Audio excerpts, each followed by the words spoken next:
করুণা বিহারী খেলুহ নও বল, সদ্গুরু বহে জিতল ভব বল।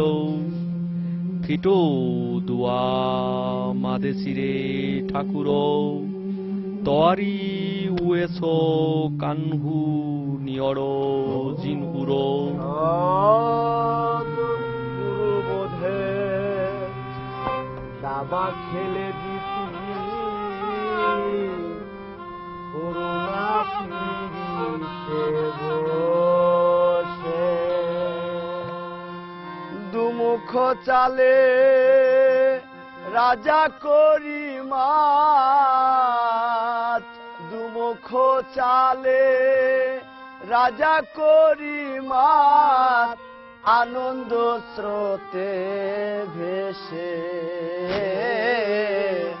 আনন্দ স্রোতে ভেসে। সদ্গুরু বোধে দাবা খেলে জিতি, করুণা পিড়িতে বসে, করুণা পিড়িতে বসে।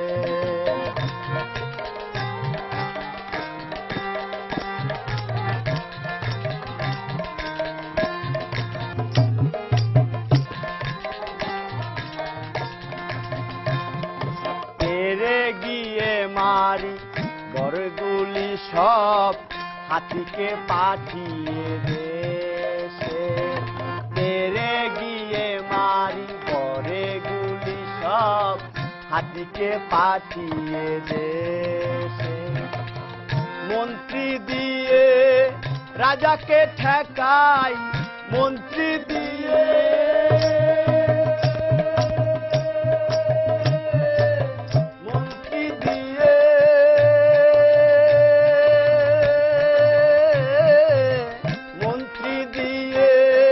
রাজাকে ঠেকাই, মন্ত্রী দিয়ে রাজাকে ঠেকাই। পাঁচটি বীরের আসে, পাঁচটি বীরের আসে।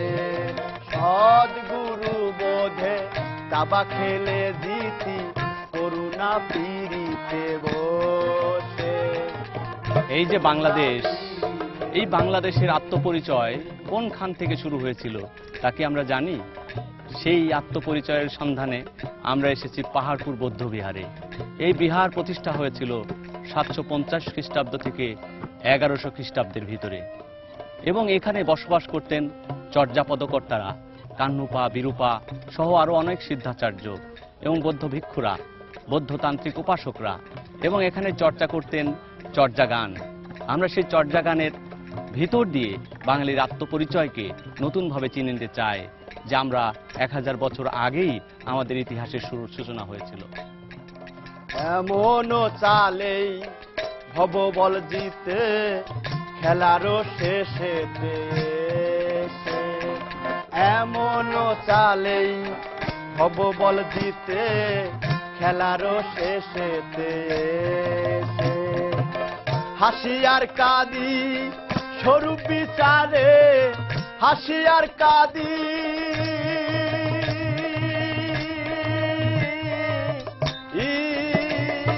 1907 সালে মহামহোপাধ্যায় হরপ্রসাদ শাস্ত্রী নেপালে গিয়েছিলেন এবং সন্ধান পেয়েছিলেন এই চর্যাপদের। সেই চর্যাপদের সন্ধান নিয়ে হরপ্রসাদ শাস্ত্রী 1916 সালে লিখছেন যে চর্যার পদগুলি আজকে 1907 সালে আমি নেপালের রাজদরবার গ্রন্থাগারে প্রথম দেখি, এবং এগুলো কীর্তনের গান।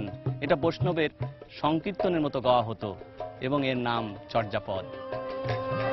64 কুঠার ঘর গুনে গুনে, 64 কুঠার ঘর গুনে গুনে, দিন চলে যায় শেষে, দিন চলে যায় শেষে।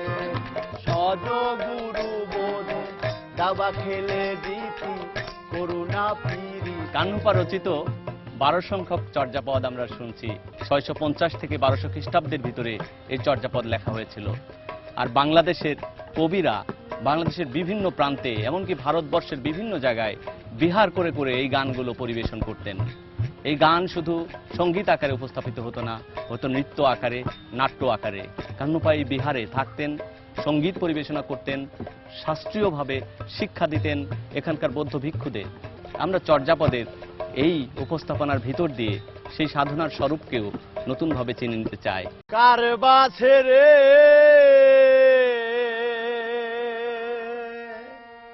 কার বানিয়ে কেমন করে থাকি,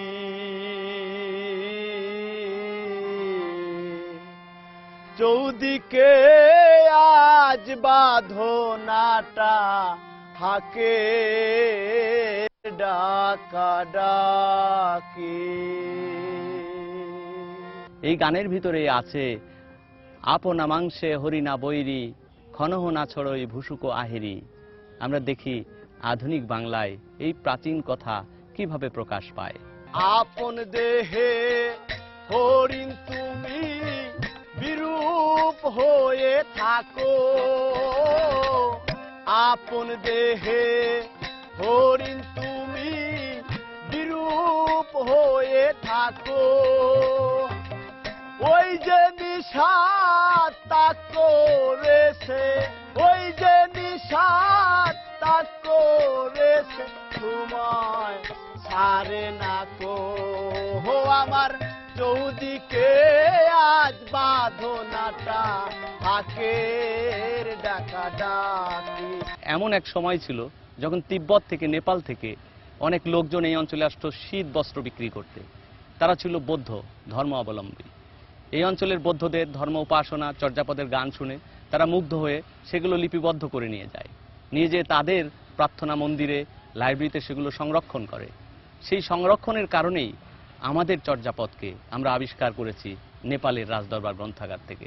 1907 সালে নেপালের রাজদরবার গ্রন্থাগার থেকে আবিষ্কৃত যে পুঁথিটি মহামহোপাধ্যায় হরপ্রসাদ শাস্ত্রী বঙ্গীয় সাহিত্য পরিষদ থেকে 1916 সালে প্রকাশ করেছিলেন, তার নাম ছিল হাজার বছরের পুরানো বাংলা ভাষায় বৌদ্ধ গান ও দোহা। এই বইয়ের ভিতরে আমরা দেখি চর্যাপদের সেই প্রাচীন পাণ্ডুলিপির একটি পৃষ্ঠা। আমি ব্যক্তিগতভাবে সংগ্রহ করেছি নেপাল থেকে চর্যাপদের একটি পুঁথি। এখানে 170টা পদ আছে। এই পদটা নেওয়ারি ভাষায় লেখা, নেপালি বর্ণমালায় লেখা। আরেকটি পাণ্ডুলিপি আমি দেখাতে চাই, সেটাও নেপালে চর্চিত হচ্ছে এখনো। এটার নাম চর্যাশ্চর্য বিনিশ্চয় টিকা। আমাদের বাংলাদেশের গবেষকদের অনেকের হাতেই এই পাণ্ডুলিপির কোনো খবর নেই, কিন্তু চর্যাপদ গবেষণা নেপালে চলছে, জাপানে চলছে, পৃথিবীর বহু দেশে চলছে, আমেরিকাতে চলছে, বহু মাত্রায় চলছে। তিনটি ভুবন পার করে দেয় হেলায় অবহেলায়,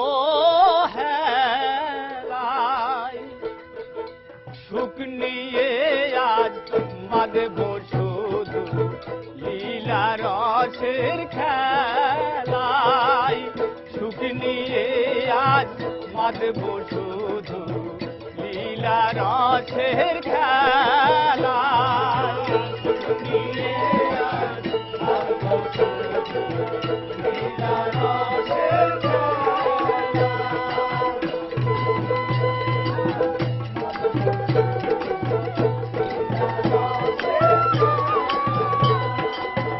বলিও ডঙ্গি রসের সন্ধি না বুঝি তোর ভঙ্গি, বলিও ডঙ্গি রসের সঙ্গী না বুঝি তোর ভঙ্গি, অন্তে কলিল মাঝে কাপালি, অন্তে কলিল মাঝে কাপালি, কামরসের তুই জঙ্গি, সুখ নিয়ে আজ মাধব শুধু লীলা রসের খেলায়, সুখ নিয়ে আজ মাধব শুধু লীলা রসের খেলায়। কার গান করলেন? কানপুর কত নম্বর পদ? 18 নম্বর পদ। এটা আপনারা করছেন, জি। আপনাদের কি অন্তর থেকে তো করছেন, সেটা বুঝতেই পারছি। সবাই আচ্ছা। খুব কিন্তু এটার অর্থ কি? এটার ভাবটা কি অর্থ, আছে? এটার মধ্যে এই কামতত্ত্বের কিছু কথা আছে এবং মানে বিভিন্ন ধরনের আধ্যাত্মিক মানে কথা আমরা পেয়েছি আর সাধনার কি, বিষয়গুলো। সাধনার বিষয় আছে এখানে এই গানের মধ্যে আর কি। তে এবং পঞ্চরসের ভাব আছে, রসের কিছু কথা আছে। হুম। তো সেই হিসাবে আমরা খুবই মানে উপকৃত এই মানে এটা তো গানটা 1000 পেয়ে বছর আর কি। আগের গান। হ্যাঁ, আগের গান এটা। কিন্তু আপনাদের চর্চার সঙ্গে এই গানের সম্পর্ক কি খুঁজে পাচ্ছেন এখন? এখন বর্তমান খুঁজে পাওয়া বর্তমান যাচ্ছে। খুঁজে পাওয়া যাচ্ছে আর কি। আসলে আমি একটু হ্যাঁ। বলতে চাই, কারণ এই গানের ভিতরে বিশেষ করে এই বিহারে যে চর্চাগুলো ছিল সেটা হলো যোগ তান্ত্রিক, শুধু বৌদ্ধ সাধনাই এখানে হতো না, যোগ তান্ত্রিক সাধনারও একটা সম্পর্ক এই বিহারের সঙ্গে যুক্ত ছিল। তা আমরা দেখছি যে এখানে অনেক তান্ত্রিক এবং যোগ সাধকরাও আছেন, বাউল সাধক আছেন, সুফি সাধক আছেন। তা আমার পাশে আরেকজন আছে শিবচরণ। তো উনি মনে হয় আপনার পোশাক এবং আপনার বেশবাস দেখে মনে হচ্ছে আপনি শিব সাধনা করেন। তো আপনাদের এই সাধনার সঙ্গে এই বিহারের সাধনার কোনো মিল আপনি কি কখনো পান? হ্যাঁ, পাই তো। বিহারের সঙ্গে আমাদের মিল হয়তো কিভাবে? আধ্যাত্মিকে। আধ্যাত্মিকে। আধ্যাত্মিক আপনারা সাধনা কিভাবে করেন আপনারা? আধ্যাত্মিক এই সম্পর্কে মানে সাধনা করা হয়। তা আপনারা চর্যা গান তো হ্যাঁ, করছেন, চর্চা গানও করছি। এর সঙ্গে আপনাদের শিব সাধনার সম্পর্ক কি পাচ্ছেন কোনো? হ্যাঁ, পাচ্ছি তো। কিরকম ভাবে? তখন এই যে হ্যাঁ, এই কামতত্ত্বের সঙ্গে শিবের কোনো সম্পর্ক আছে? আছে। কিরকম? ওটা ওই মানে যে সাধনার উপরে ওটা ওই ভাবতত্ত্বটা নিয়ে, আধ্যাত্মিক ভাবতত্ত্ব নিয়ে ওটা করা। ওটা করা হয়। তা আমরা আপনার সঙ্গে তো এই আজকে গ্রামে তো আপনারা ভিক্ষা করবেন এই গান গেয়ে। এই ভিক্ষা মানে তো জ্ঞান ভিক্ষা, তাই তো? মানে গ্রামের মানুষের কাছ থেকে জ্ঞান নেবেন, তাদের কাছে নিজেদের জ্ঞানকে একটু প্রকাশ করবেন। তা আমি আপনাদের সঙ্গে যাব। হ্যাঁ, অসুবিধা নেই। ঠিক আছে, চলেন যাই। জয় গুরু। জয় গুরু, জয় গুরু, জয় গুরু, জয় গুরু। কারণে টহলে গেল সব, এ কেমন তরঙ্গ, বিনা কাজেতে বিনা কারণে, বিনা কাজেতে বিনা কারণে শহর হলো ভঙ্গ, সুখ নিয়ে আজ মাদব শুধু লীলা রসের খেলায়, সুখ নিয়ে আজ মাদব শুধু লীলা রসের খেলায়।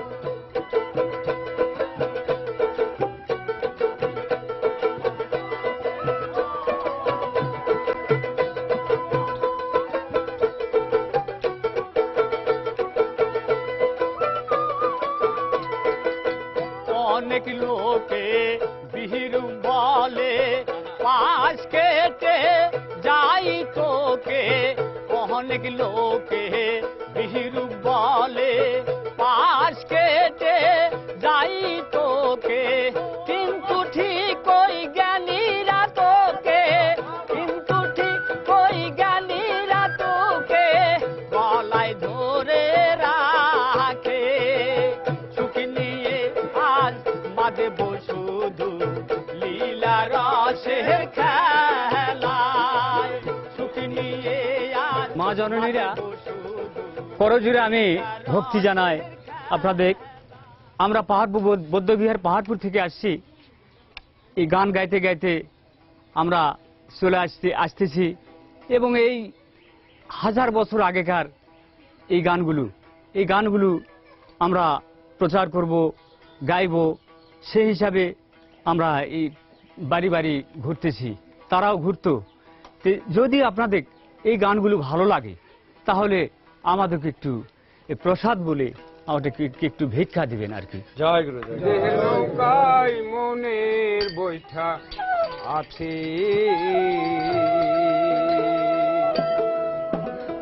গুরুর বচনে হাল ধরে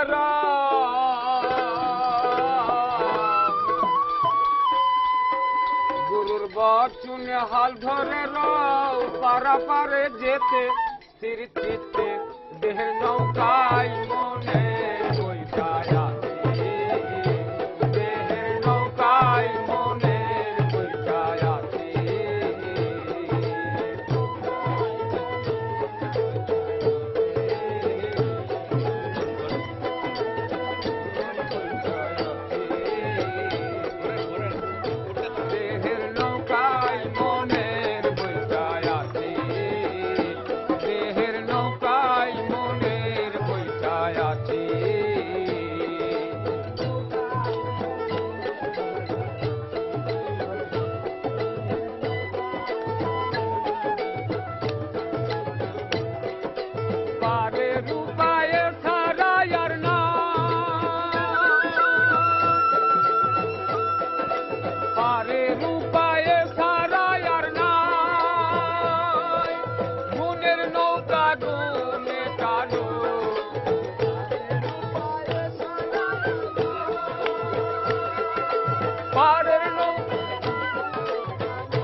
আমি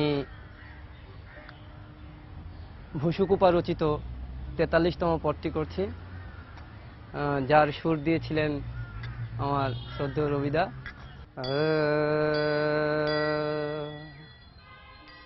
সহজ মহাতরয়ে ফুরিতয়ে ত্রিলোকে,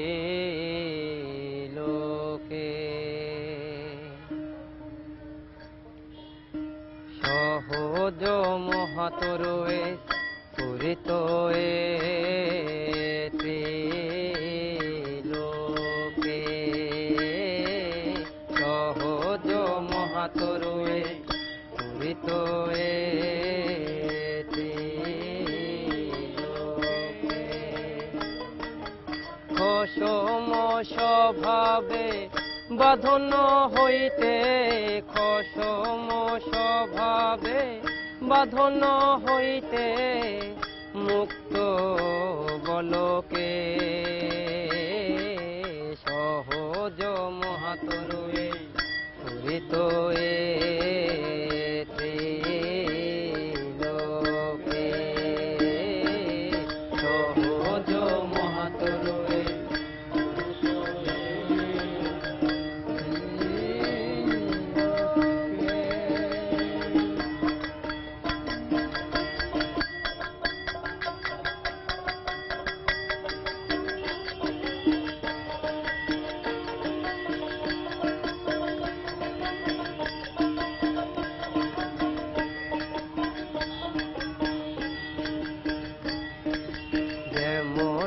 জলে পানি তলিলে ভেদ করা না যায়, যেমন জলে পানি তলিলে ভেদ করা না যায়। ঢাকার সরোয়ার্দী উদ্যানের ভিতরে চর্যা গান হচ্ছে, করছেন এদেশের বিখ্যাত সাধক শিল্পীরা, সেই সঙ্গে যোগ দিয়েছে তরুণ শিল্পীরা। আমরা জানি চর্যাপদ বন্দী ছিল এতদিন লাইব্রেরিতে, পাঠকক্ষের বন্দিশালায়, সেখান থেকে চর্যার মুক্তি দিয়েছেন এই সাধক শিল্পীরা ভাবনগর সাধু সঙ্গে, এবং চর্যাপদ উপস্থাপন করছেন নতুন আঙ্গিকে আধুনিক বাংলা ভাষায়। তাদের পদের রস আস্বাদন করতে চায়, ভাবকে আমরা বুঝে নিতে চাই, তাদের সঙ্গে কথা বলে তাদের গান শুনে। দেখি না কেমন করে নতুনভাবে চর্যাপদ জাগছে, চর্যার পুনর্জাগরণ ঘটছে, চর্যার সংস্কৃতি আবার আমাদের আপন হয়ে উঠছে। আলিঙ্গন দাও যোগিনী গো তুমি, চেপে ধরে তিন ধারা, আলিঙ্গন দাও যোগিনী গো তুমি, চেপে ধরে তিন ধারা, আলিঙ্গন দাও যোগিনী গো তুমি, চেপে ধরে তিন ধারা, আলিঙ্গন দাও যোগিনী গো তুমি, চেপে ধরে তিন ধারা। বিকেল বেলায় কমল পুলিশে, বিকেল বেলায় কমল পুলিশে, হয়ে যেও দিশাহারা যোগিনী গো, হয়ে যেও দিশাহারা যোগিনী গো, চেপে ধরে তিন ধারা।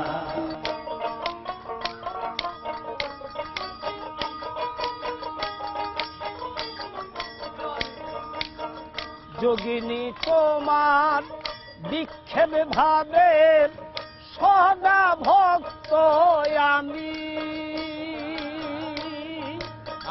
যোগিনী তোমার বিক্ষেপ ভাবের সদা ভক্ত আমি।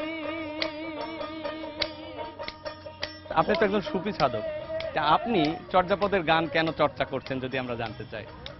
নারী এবং পুরুষের সংমিশ্রণে যে সাধনার যে একটা গতিপথ, এখানে যে ঝড় তুফান বয়ে যায়, সেই ঝড় তুফানকে কাটিয়ে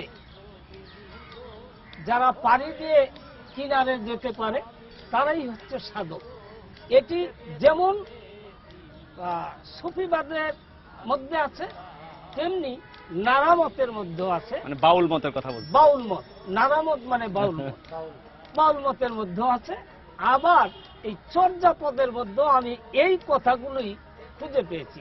তার মানে চর্যাপদ, বাউল তত্ত্ব এবং সুফিবাদ, এর মধ্যে কোনো বিভেদ নাই, শুধু ভাষার এবং কিছু হিসেব নিকেশের। আসলে আমাদের শাহ আলম দেওয়ান একটা কথা বলছিলেন, ভাষার কথা।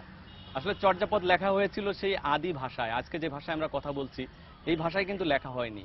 যেমন যে পদটা গাইলেন, আলিঙ্গন দাও যোগিনী গো তুমি চেপে ধরে তিন ধারা, এর আদি রূপটা ছিল তিওয়াড্ডা জয়িনী চাপি আলিঙ্গন দে অঙ্ক বালি।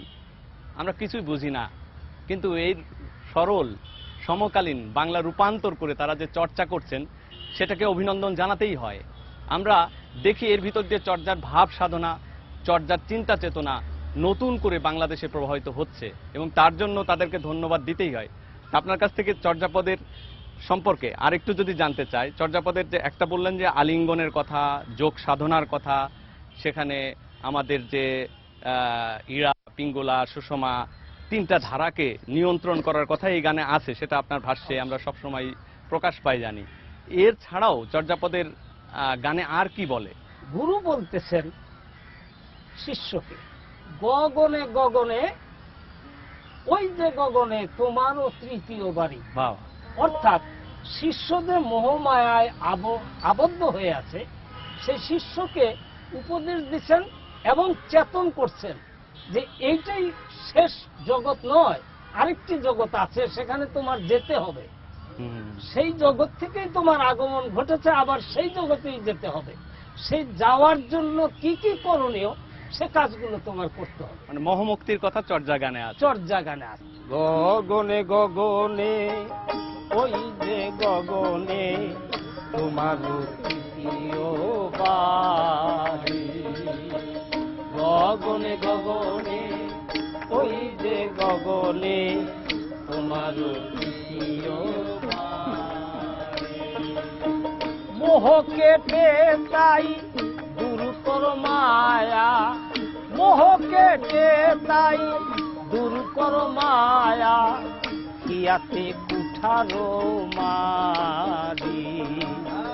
গগনে গগনে, ওই যে গগনে তোমার তৃতীয় বাড়ি। গগনে গগনে, ওই যে গগনে তোমার তৃতীয় বাড়ি। তৃতীয় বাড়ি সম্পর্কে একটু কথা বলবো। সেটি হচ্ছে, আমরা মায়ের পেট থেকে জন্ম নেই, এটা একটা বাড়ি। এখানে 10 মাস 10 দিন আমি থেকেছি, খেয়েছি, সকল কিছু এখানেই করেছি। আবার এই বাড়ি থেকে 10 মাস 10 দিন পর এই ধরাধামে আসলাম, এটাও একটা বাড়ি। আবার এই বাড়ি থেকে আরেক বাড়িতে চলে যাব, সেটি হচ্ছে তৃতীয় বাড়ি। তৃতীয় বাড়ি। বাহ! সেটা সব মানুষের জন্যই সমান। তাই এই গানটা আর লালন সাহের ওই যে ওই কথা একই রকম। একই রকম। আসলে আশ্চর্যভাবে মানুষের জীবনের কথায় অসাধারণ প্রতীকী ব্যঞ্জনায় চর্যাপদের কবিরা প্রকাশ করেছেন। তার একটা অসাধারণ বর্ণনা দিলেন, ব্যাখ্যা করলেন শাহ আলম দেওয়ান। আমরা চাই সাধুরা এইভাবে চর্যার গান চর্চা করুক এবং চর্যার পুনর্জাগরণ ঘটুক আমাদের অন্যান্য ভাবসঙ্গীতের সঙ্গে। স্বপ্ন দেখায় আদর্শ যেরু, অন্তরালে মোহ দেখি সেই মোহমুক্ত যদি হয় সে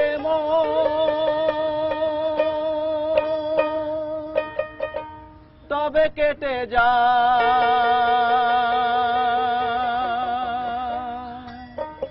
অবনাগম।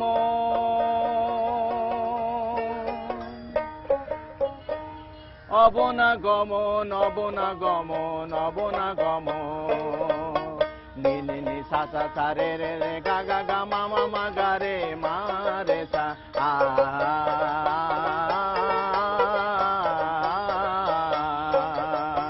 না হয় হয় দগ্ধ, না হয় প্লাবিত, না হয় ছিন্ন ভিন্ন।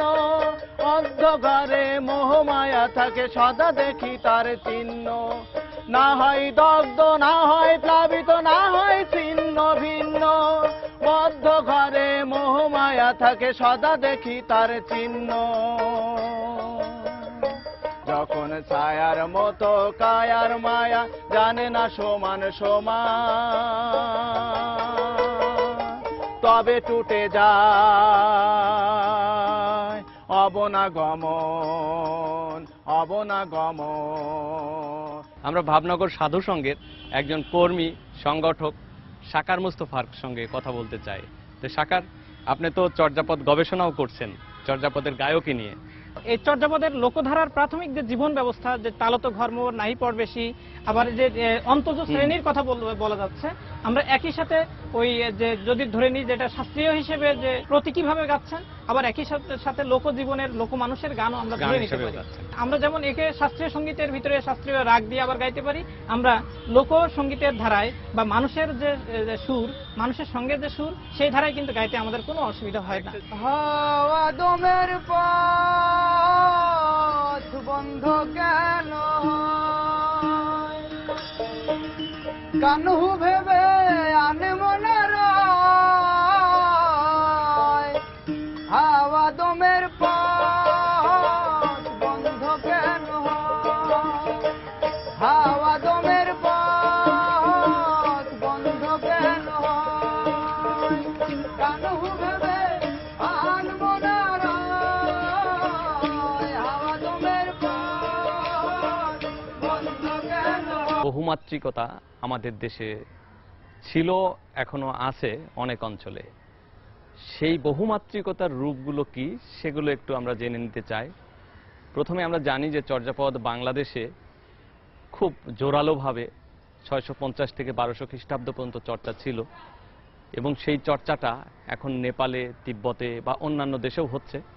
সেই নেপালে চর্যাগীতির এক ধরনের চর্চা আমরা দেখি। সেখানে স্বয়ম্ভূনাথ মন্দিরের উপরে কিছু ব্যক্তি কীর্তনের আঙ্গিকে চর্যাপদের গান গাচ্ছেন।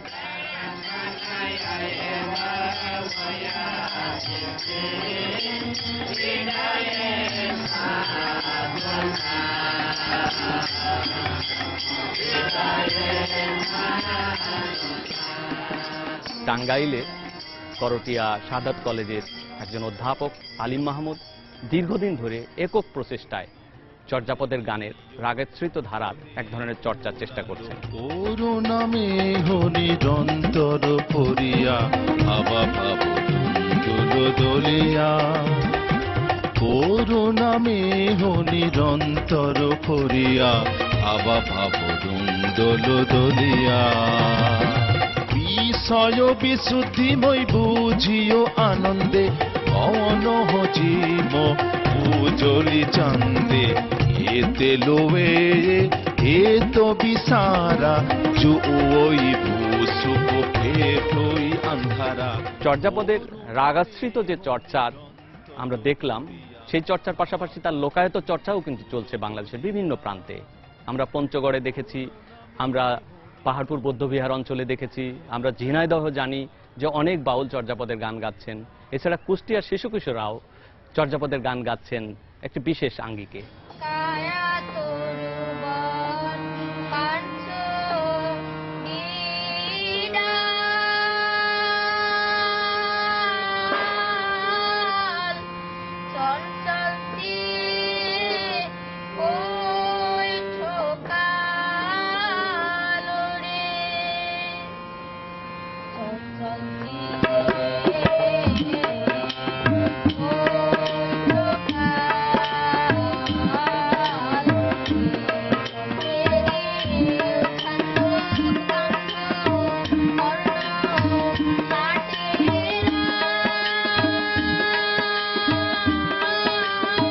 আমি একটু চর্যাপদের সুর, রাগিনী কি লোকায়ত, কিভাবে গাওয়া উচিত, সেই চর্চা সম্পর্কে একটু জানতে চাইবো আমার বন্ধু ডক্টর সাইম রানার সঙ্গে। চর্যাপদ যেহেতু তান্ত্রিক একটা ধারা এবং এটা বজ্রযানী ধারা, সেহেতু এটার একটা প্রচলন কিন্তু সারা বিশ্বেই বিভিন্নভাবে রয়েছে। বিশেষ করে মঙ্গোলিয়া, তিব্বত, নেপাল কিংবা জাপান, এখানে বজ্র চার্যের বা বজ্রযানী ধারার বিকাশ ঘটেছে। সেখান থেকে যদি আমরা সুরকে অনুধাবন করার চেষ্টা করি তাহলে আমরা সত্যিকার অর্থে পেয়ে যাব তার আদি সূত্রটা কেমন। হয়তো এটা পরিশীলিত হয়েছে বা বিবর্তিত হয়েছে, কিন্তু আসলে তার যে মিউজিক্যাল মোড সেই জিনিসটা কিন্তু আমরা উদ্ধার করতে পারি। এমনকি চায়নাতেও এর স্বরলিপি রয়ে গেছে, বিশেষ করে ইউশান টেম্পলে বা আরো অন্যান্য জায়গায় এই পুরনো যে আমাদের প্রায় 1500-1600 বছর আগের পুরনো যে সুর রয়েছে সেইগুলোকে যদি আমরা সঠিকভাবে অনুসন্ধান করি তাহলে এই সুরগুলোকে আমরা পেতে পারি।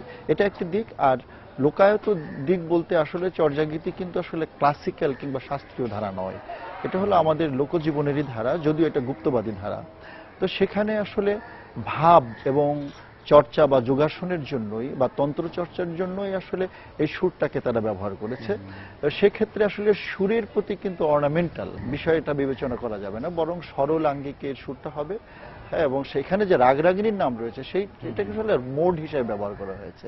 মোড মানে আসলে আমরা যেমন বাংলায় বা আমাদের ভারতের সঙ্গীতে ঠাট বলে থাকি, ওখানে রাগের নাম অর্থ ওই রাগ নয়, ঠিক ওইটা হলো মিউজিক্যাল মোড। ঢাকা বিশ্ববিদ্যালয়ের সঙ্গীত বিভাগের শিক্ষক ডক্টর সাইম রানা, তার কাছ থেকে একটু চর্যাপদের গান শুনতে চাই।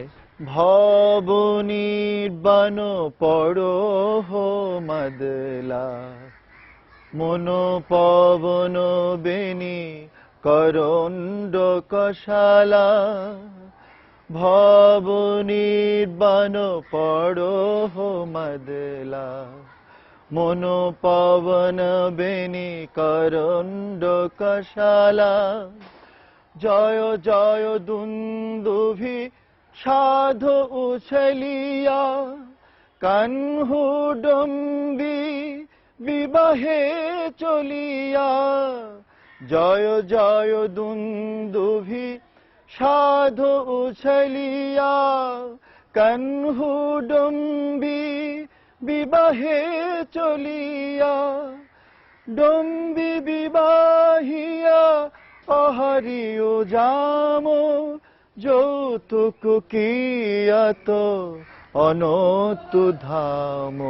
চর্যাপদে বলা হয়েছে নাচন্তি বাজিল গান্তি দেবী বুদ্ধ নাটক বিষমা হই। আমরা আমাদের নাটকের ইতিহাস যদি শুরু করতে হয় সেটা চর্যাপদের এই পদটা দিয়ে শুরু করতে হয়, কারণ বিনা পারচিত এই চর্যাপদের ভিতরে আমাদের দেশের 1000 বছর আগের নাট্যচর্চার কি রূপ ছিল তার সুষম কাঠামো পায়। আমাদের পূর্ববর্তী প্রজন্ম, বিশেষ করে হরপ্রসাদ শাস্ত্রী বেনের মেয়ের মতো একটি উপন্যাস লিখেছিলেন, সেলেনা হোসেন নীলময়ূরের যৌবনের মতো চর্যাপদের সময়কাল নিয়ে উপন্যাস লিখেছিলেন। আমার সৌভাগ্য হয়েছে যে চর্যাপদ নিয়ে প্রথম নাট্য রচনার, সেটা ঢাকা থিয়েটার মঞ্চায়ন করেছে নয়রামণি নামে, সম্প্রতি সেটা কলকাতা বিশ্ববিদ্যালয়ে বোধিদ্রুম নামে পঠিত হচ্ছে।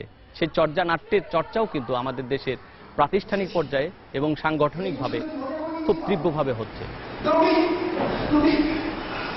আমাকে তুমি ক্ষমা করো, আমাকে তুমি ক্ষমা করো, সব দোষ আমার, তোমাকে নিয়ে পারলাম না। কি বলছো তুমি? হ্যাঁ তুমি, আমি তোমাকে নিয়ে পারবেন যে জীবনে আমি তোমাকে শাস্তি দিয়েছে। আমাকে তুমি ক্ষমা করো, আমাকে তুমি গ্রহণ করো।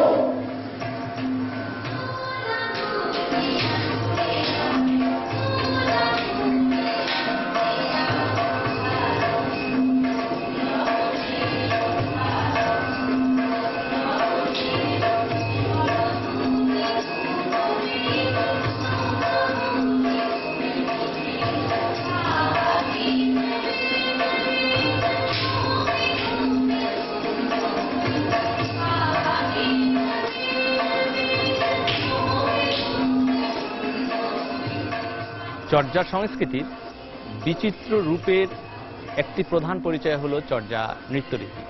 চর্যা নৃত্যরীতির কাঠামো সম্পর্কে চর্যাপদে বলা হয়েছে 100 পদ্মা 64 পখুড়ি, তহিচড়ি নাচই ডম্বি বাপুড়ি। একটি পদ্ম ফুলের পাপড়ির উপরে, যেভাবে আমাদের এখানেও গৌতম বুদ্ধ একটি পদ্ম ফুলের পাপড়ির উপরে দাঁড়িয়ে রয়েছেন, তার সঙ্গে যে একটি সাধনার সম্পর্ক আছে সেটা চর্যাপদে আমরা পাচ্ছি। সেই পদ্মফুলের পাপড়ির উপরে ডম্বি নৃত্য করছেন এবং তার নৃত্য কৌশলতা এমনই যে পদ্মফুল সেটাকে ধারণ করতে পারে।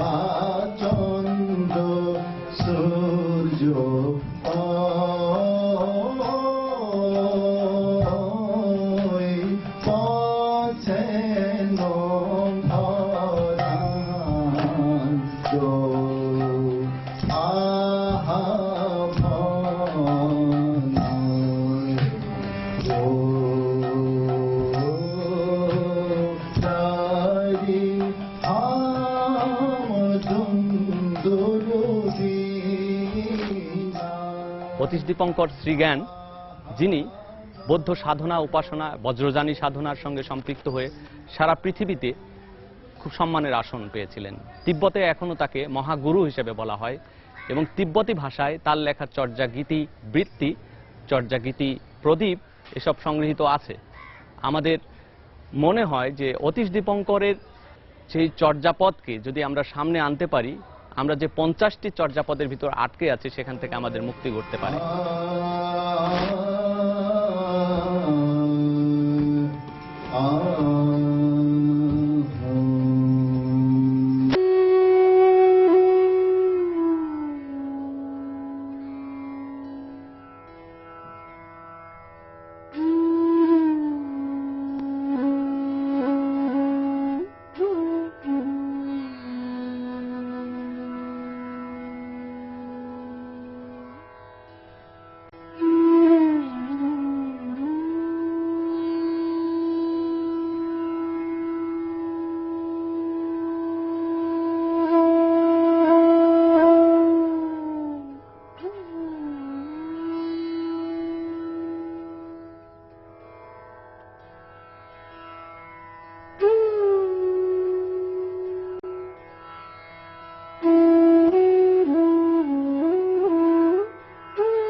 আতুর ঘরে সে মাগো কিছুই পেলাম না, আতুর ঘরে সে মাগো কিছুই পেলাম না, যা এখানে চাইতা এখানে নাই, যা এখানে চাইতা যা এত্থু চাহমি সো এত্থু নাহি, এখানে যা চাই তা এখানে নাই। এই গানের ভিতরে সেই মর্মবেদনা প্রকাশ করা হয়েছে যা আমাদের জীবনের সঙ্গে, আমাদের সমসাময়িক কালের সঙ্গে একেবারে মিলিয়ে যায়।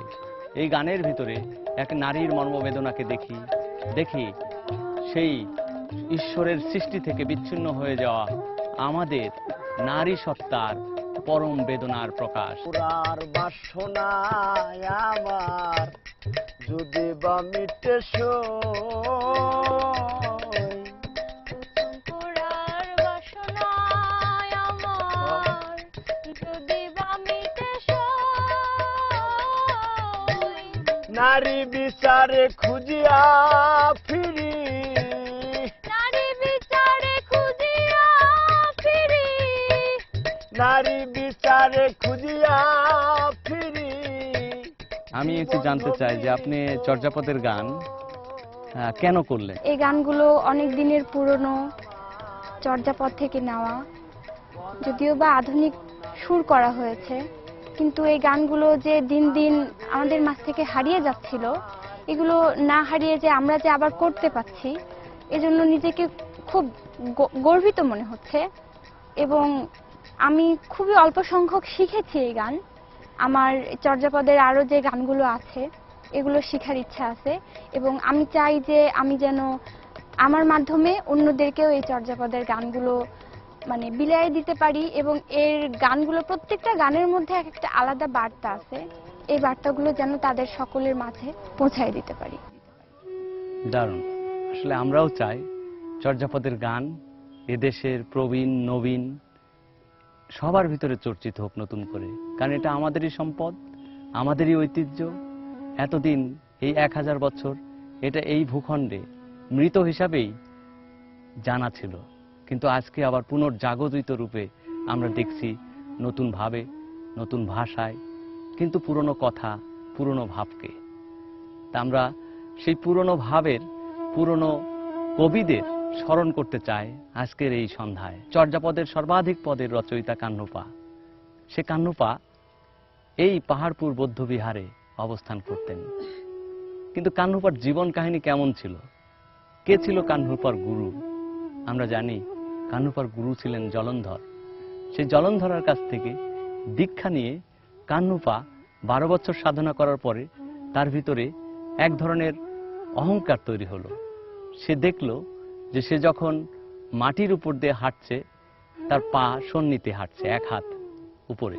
সে যখন পাথরে পা দেয় তখন পাথরটা নরম হয়ে যায়। এই অহমিকার কারণে তার উপরে এক ধরনের প্রতিক্রিয়া তৈরি হয়, তার এই জ্ঞান লুপ্ত হয়। আবার সে সাধনা করে সেই জ্ঞানে আবার পৌঁছায়।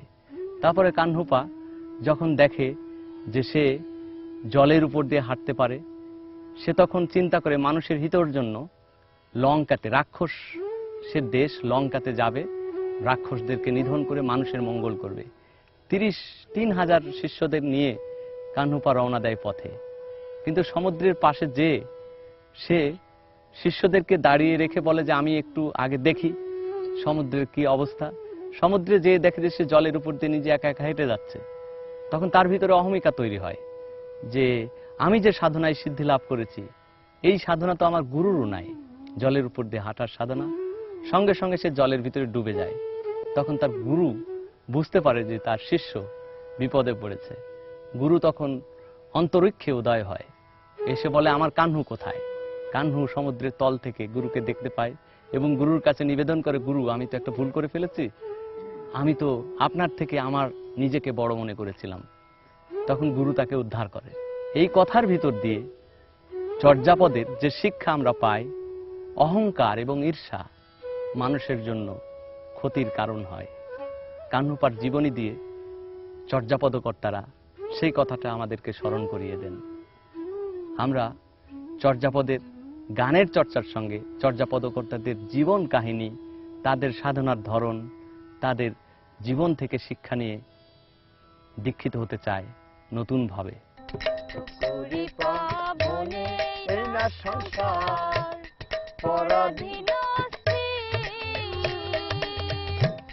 যে বুঝে কথা,